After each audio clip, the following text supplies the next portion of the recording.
DPF, das considerações do efeito da DPF na atividade aérea. Vou falar também sobre a nossa rotina administrativa e os planejamentos das nossas operações, nossos desafios encontrados, dados estatísticos, fatores positivos, fatores negativos da DPF em relação à nossa operação e o status atual da ADPF. Vamos iniciar com 2 vídeos. O primeiro vídeo é em relação a uma reportagem de uma emissora de TV, após o segundo vídeo das nossas operações durante a DPF. Durante a nossa conversa, vamos entender algumas coisas do vídeo. Por gentileza.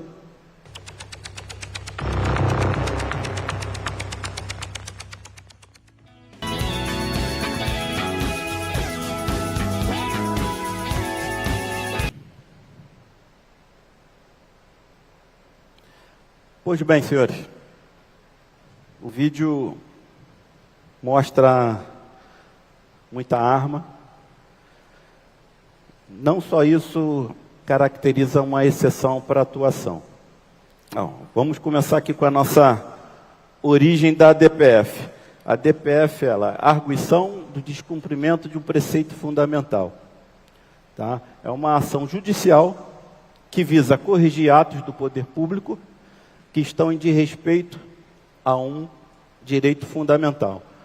No nosso caso, letalidade policial. Em 2019, a Defensoria Pública do Estado do Rio de Janeiro, ela fez uma ação civil pública na Maré, em 2019, com isso, solicitando protocolos de atuação da Polícia Militar nas operações visando diminuir a letalidade policial, a vitimização.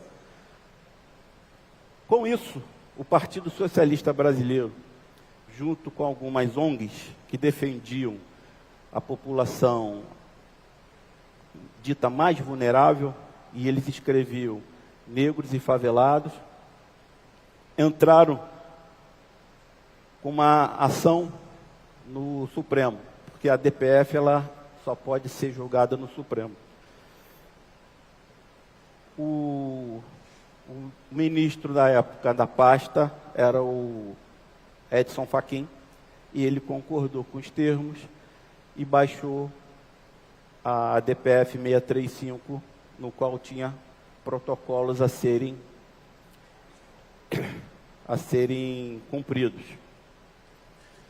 Eu vou passar aqui o que mobilizou a atividade aérea.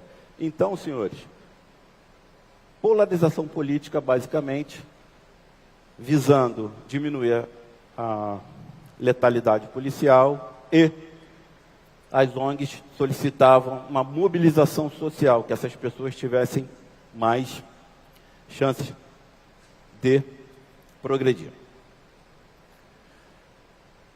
O que nos afetou? A parte aérea. Primeiro ponto, comunicação e indicação da justificativa da excepcionalidade. A comunicação, vamos entender mais à frente o que eu estou falando isso, eu vou comunicar uma operação, meu sigilo vai embora. A indicação de uma justificativa para a exceção. Se eu falar só falar que tem arma, o promotor, o órgão do Ministério Público, o ministro, ele não vai acatar isso. Ah, tem arma, mas tá bom. Então, nós tivemos que trabalhar com muita calma para justificar tudo isso. Essa parte aqui nos afetou bastante. Proibição, escolas, creches, postos de saúde e hospitais, como base operacionais. Nos afetou por quê? Vamos falar de Maré. Quem não conhece o estado do Rio de Janeiro, a Universidade Federal fica do outro lado. E era um ponto de base que a gente utilizava. Campo de futebol, uma área estabilizada. onde os operadores de drone podiam levantar o voo e transmitir as imagens. E do outro lado da Avenida Brasil, tinha o Hospital Geral de Bom Sucesso, que o topo do hospital servia também como base. O policial estava ali bem reservado, tranquilo, e operava. E ambas no meio. Então eu poderia operar tanto para o lado direito quanto para o lado esquerdo e vice-versa. Tinha uma amplitude muito boa para o drone. E aqui está a restrição, mas no início era proibição. Se entendia como proibição ao utilizar o helicóptero como plataforma de tiro, de apoio. Só que as equipes toda hora estavam em contato com o opositor, os opositores. Mas tinha justificativa e nós operávamos. Tá? Passamos agora a nossa rotina administrativa e planejamento em virtude da DPF. Nós tivemos que nos ater ao seguinte fato. A gente tem que ter um memento, um protocolo, uma rotina. Então nós criamos documentos, entendeu? De comunicação de início e término das operações, conforme era a decisão. Esse relatório de término e essa planilha. Tudo isso está lá arquivadinho. E nós já tivemos operações no qual o Ministério Público pediu arquivado junto com imagens e nos ajudou. Então, aqui, ó, esse aqui é o nosso primeiro momento, tá? Primeiro momento, comando do GAN, o qual eu sou o ex-comandante do GAN há um mês, passei para o atual comandante agora, o Leitão, e eu estou no Comando de Operações Especiais. Desculpe eu não ter falado isso no início. Recebe a missão, recebe o alvo, a gente passa para a P3, a P3 se comunica com a agência de inteligência, essa repassa o que tem na localidade, o que tem no alvo em relação à operação. Esse é o primeiro momento. O segundo momento, temos um relatório de operações que passará para o COI, que é o Comando de Operações Especiais, e esse, por sua vez, quando é uma operação somente do COI, o COI é o Comando de Operações Especiais que tem sobre sua subordinação Batalhão de Operações Especiais, o Grupamento Aeromóvel, Batalhão de Choque, Batalhão de Ações com Cães, e o Batalhão Tático Motociclista e o Centro de Instrução. Esse repassa direto para o grupo de trabalho. Quando envolve batalhões da área, o COI passa para a PM3, esse subsecretário operacional, que pega um relatório só, faz um resumo de tudo e envia para o GT. Como é que eram nossas operações aqui, do COI, por exemplo? Tudo concentrado no P3, onde, por exemplo, o que acontecia? O alvo é uma organização criminosa da determinada localidade que vamos entrar às 5 horas da manhã. O GAN é sempre uma unidade de apoio. O Batalhão de Operações Especiais é a primeira resposta, é a primeira atividade. Então a gente chegava junto com eles, o imagiamento. O imagiamento 15 a 20 minutos antes, para fazer a entrada deles. O batalhão de choque vinha em seguida para fazer o cerco, a área estabilizou, batalhões de ações com cães. E o batalhão tático motociclista percorrendo as redondezas. Nossos desafios. Encontramos 2 grandes desafios na DPF. Um é o sigilo e o segundo, a justificativa da excepcionalidade para o cumprimento das operações. Sigilo. Por que o sigilo? No início, se interpretou que tinha que comunicar as operações para as escolas. Aí tem escola municipal, tem escola estadual, hospitais da região, É muita gente sabendo a operação. Vai vazar, não tem jeito. Não é? Documentos abertos, vai vazar. E o que nós fizemos? Nós fizemos não. A equipe de inteligência programou uma operação, startou a operação, os documentos às 22 horas. Às 22h26, já tinha alvo de telefone, antenas se comunicando. Às 22h50 já estava nas redes sociais das comunidades. Beleza, não teve operação, o objetivo foi alcançado.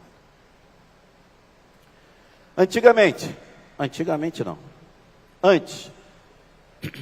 Por isso, a pergunta que a gente fazia, tem aqui, operação planejada ou emergencial? A planejada, a gente tinha o problema do sigilo. Então, começamos a fazer emergenciais com tramitação do documento. Atualmente, nós invertemos. É a planejada, só que a tramitação do documento é no starter da operação. Operação às 5 da manhã, 10 para as 5, documentação. E não enviamos mais aos hospitais, não enviamos mais às escolas. Só a tramitação com o Ministério Público. Porque ao longo do tempo se entendeu que não tinha essa obrigatoriedade. O outro desafio que eu falei com os senhores era justificar essa excepcionalidade. Então, eu tenho um objetivo, apreensão de drogas, apreensão de fuzil, um alvo de um líder de uma organização criminosa do Rio de Janeiro ou de outro estado, mandados de prisão a serem cumpridos. Ok? Excepcionalidade. Qual é a exceção que eu tenho ali? Armas, a intenção de usar a arma, mandado de busca e apreensão de outros estados. Beleza, conseguimos a exceção, vamos atuar. E imagens de inteligências que foram feitas. Passamos ao segundo item da excepcionalidade. Qual é o meu objetivo principal? Meu objetivo principal é o líder da organização criminosa A. Ok. A antena do celular está indicando que ele está em tal local, o alvo é aquela casa. Então vamos lá buscar. Mas eu tenho uma preocupação. A consequência disso, a nossa preocupação principal é efeito colateral. Não adianta apreender 10 fuzis, neutralizar 1, 2, 3, o que for. Eu tenho um efeito colateral, uma criança, um idoso, seja quem for, um trabalhador. Acabou. É prejuízo. Muita coisa. Então, essa é uma grande preocupação. Então, senhores, aqui embaixo eu tenho a causa, eu tenho um fator para exceção, ok. Ação policial para a solução. Tantos homens, ou tantos policiais, seja homem ou mulher. Qual o efetivo? Vou utilizar o helicóptero, beleza. A gente utiliza no mínimo 2. Tá? A gente não utiliza o blindado sem eu estar com o meu imagiador, sem eu estar vendo o que está acontecendo. O ideal são 3. Um apoia o outro e serve de evacuação aeromédica para uma emergência. Mas a rotina de trabalho, a rotina de disponibilidade, ela é grande e às vezes a gente não consegue ter 3 operando ao mesmo tempo para uma operação e tendo outras missões a serem feitas. Passamos agora aos dados estatísticos que eu peguei junto ao Batalhão de Operações Especiais. Tá? Eu peço aos senhores para desconsiderar 2024, porque na palestra do P3 do BOP, ele não tinha completado ainda, era o início do ano. Mas o que eu quero mostrar aqui para os senhores, 2020, início da DPF. E nós tínhamos também a Covid, a pandemia. Então, foi a época que foram feitos os vídeos do treinamento de 20, 21 até 22. Basicamente mais 21 do treinamento aqueles narcoterroristas lá, narcotraficantes. Então, senhores, 2023, época de pandemia, de ADPF, ganhamos uma expertise aqui em 2022, no final de 2021, e começamos a operar com mais intensidade. Tá? 2022 cresceu, 2023 também, 2024 ficou muito parecido com 2023. Apreensão de drogas. Muito pouca coisa. 2021, 22 e 23. Básico, 23. Eu deveria ter pego a apreensão de drogas do Batalhão de Ações com Cães, que é infinitamente maior. Mas eu concentrei tudo no Batalhão de Operações Especiais. Por que eu não peguei do GAN? Porque o GAN é unidade de apoio. A gente só apoia. Apoia, e quando tem uma ocorrência, a ocorrência fica com quem está apoiando, sendo apoiado. Esse aqui é um dado muito bacana. 2020 em relação aos outros iguais. 2023. Tá? Aqui, ó. Efeito colateral. 0, 0, 0, 0. E terminou em 0. Uma vitória para a gente. Tá?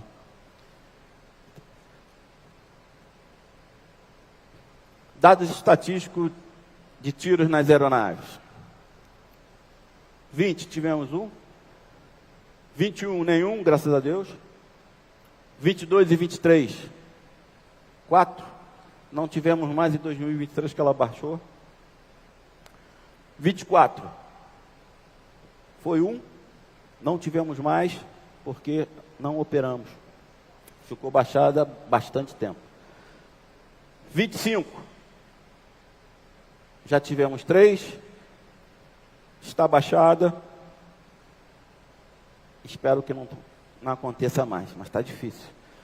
Com aquele vídeo lá no segundo vídeo, onde vocês viram uma entrada, tiros de traçante, vindos de dentro de uma casa. A casa foi invadida por um opositor, e ele utilizou a casa de bunker. Uma área altamente comprometida para um tiro de resposta. Não tem como. A aeronave entrou, deu meia volta, não conseguiu entrar. Não é demérito para o piloto que estava voando, não é demérito para ninguém. Não tinha como operar. O FLIR, os drones não pegavam de onde estava vendo o tiro. Tá? O piloto entrou, ele falou que viu o traçante passando, passou por baixo, passou por cima, ele curvou, daqui a pouco o traçante passando, barulho de tiro do outro lado que não tinha traçante, ele voltei. Eu falei, tá bom, sem problema nenhum, justificado. Não. Sem condições de operar. O segundo vídeo também, que vocês viram 2 opositores em cima de um telhado. Não tinha helicóptero nesse dia. O drone que pegou. Então, eles iam lançar granada nas tropas que estavam passando. Mas o drone enxergou, visualizou e passou para a equipe de solo. Vamos passar agora os fatores negativos e positivos em relação à DPF. Um dos fatores negativos, que isso está bem nítido, está bem forte, são líderes de facções de organizações criminosas de outros estados em território do Rio de Janeiro, seja na Maré, seja no Alemão, do Norte, Nordeste, do Sul, e isso é ruim, né? Para a gente, para todo mundo. E a gente fala em organização criminosa. A organização criminosa, ela atua num local, numa região, mas já estamos falando já de nacional, a nível nacional. Agora, uma pergunta que eu faço para os senhores. Já temos atuações em outros países, né? Até quando vai faltar coragem para a gente declarar que que essas organizações criminosas não são mais organizações criminosas, são cartéis. Porque o cartel ele tem relação entre países. Então, fica aí o nosso pensamento. A realidade de um Estado, de um país, e a gente não pode fazer vista grossa. Ué, isso daqui não acontece no meu Estado, ou não acontece hoje. Mas eles estão vendo que podem fazer, podem evoluir. Então, a nossa parte é segurança pública, trabalhar. Eu não estou aqui criticando judiciário, legislativo, nem nada. Estou trazendo uma reflexão para todos nós, né? Eu lembro que, quando eu voava lá no início, 2000 e alguma coisa, 2005, 2006, a gente tinha ônibus queimado, e essa realidade só tinha no Rio de Janeiro. Hoje a gente encontra, eu vi em outros estados isso acontecendo. É a prática, dá certo lá, vou fazer aqui também, enfim, muito ruim, né? O outro ponto, aumento e sofisticação dessas estruturas fortificadas nas entradas das favelas, das comunidades, as barricadas. Antes você tinha trilho de trem, com pneu, vinha alguém lá, um trabalhador lá dos opositores da organização criminosa, que colocava fogo. Hoje em dia a barricada está eletrificada, o fogo ele é automático, o blindado, quando ele aponta na Avenida Brasil, o helicóptero está voando, ela acende automática. É que eu não trouxe um vídeo, a gente tem isso, ela acendendo em ordem. A primeira barreira, a segunda barreira e a terceira. E os policiais chegavam perto, eletrificada. Já tivemos alguns policiais que se queimaram, que se feriram. Isso, com dinheiro, paga-se a um engenheiro, a um bom técnico de eletricidade, o cara... E houve um incremento da disputa pelo domínio territorial. As organizações criminosas, nesse tempo, que as operações diminuíram, elas começaram a se confrontar, buscando expandir o território. E uma das organizações expandiu. Ela aumentou, sim. Do que a gente pode tirar desses fatores positivos? Nós temos aqui a formalização da rotina da política de segurança. A formalização da rotina, eu falo dos mementos que foram criados, dos protocolos. Isso é interessante. Ter protocolo. Faça isso, faça isso, faça isso. Não é ficar engessado, mas ter esse protocolo para os olhos da imprensa, segurança pública, seja de quem for, do Ministério Público, isso é bom. Atividade de inteligência, maravilhoso. Nós conseguimos fazer algumas buscas, alguns dados de inteligência, não nosso, da polícia, de outras polícias, de outros estados, que tinham informação, foi passada, Departamento de Polícia Federal, Polícia Rodoviária Federal, ABIN. Isso, muito bom. Isso daí foi um fomento interessante. E também a integração dos órgãos. Essa integração ela foi sensacional, recebendo policiais de outros estados, e conseguimos ajudar nesse tocante.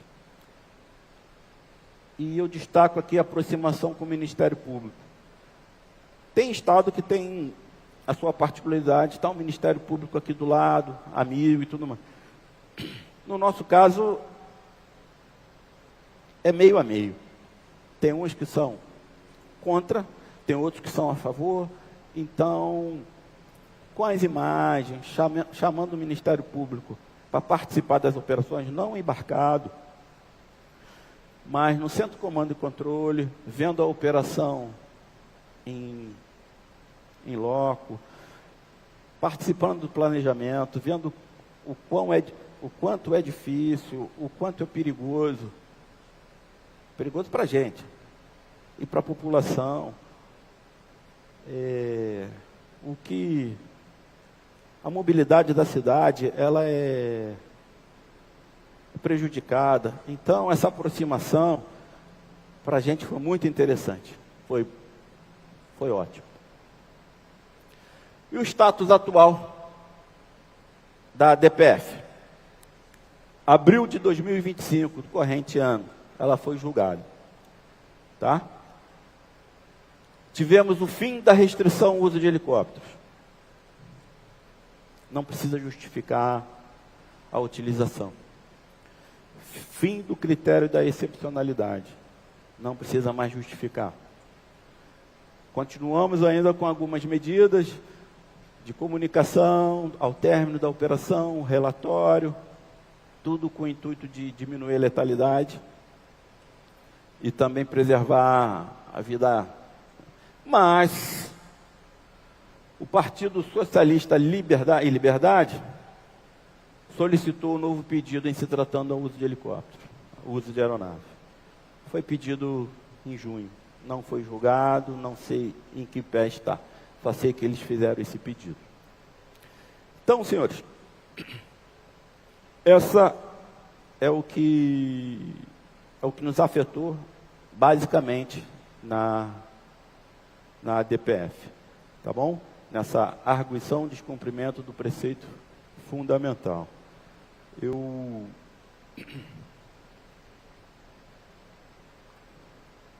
deixo aqui a imagem do GAN, muito feliz em estar aqui, conte sempre conosco, estamos à disposição, e se tiverem alguma dúvida, alguma pergunta, por gentileza.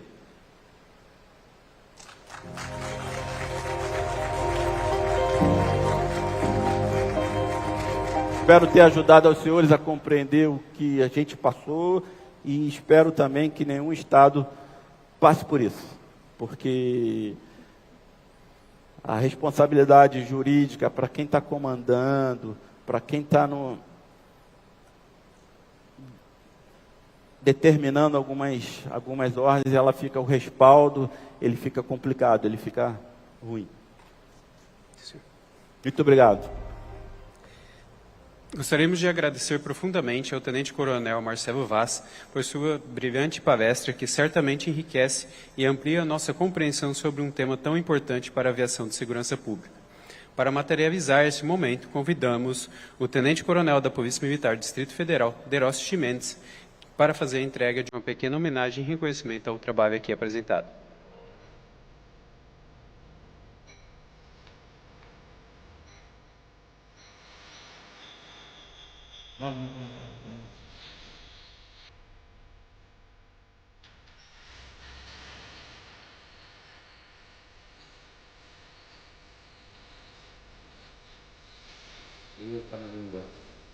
Não é tudo minha, tá? Eu que agradeço.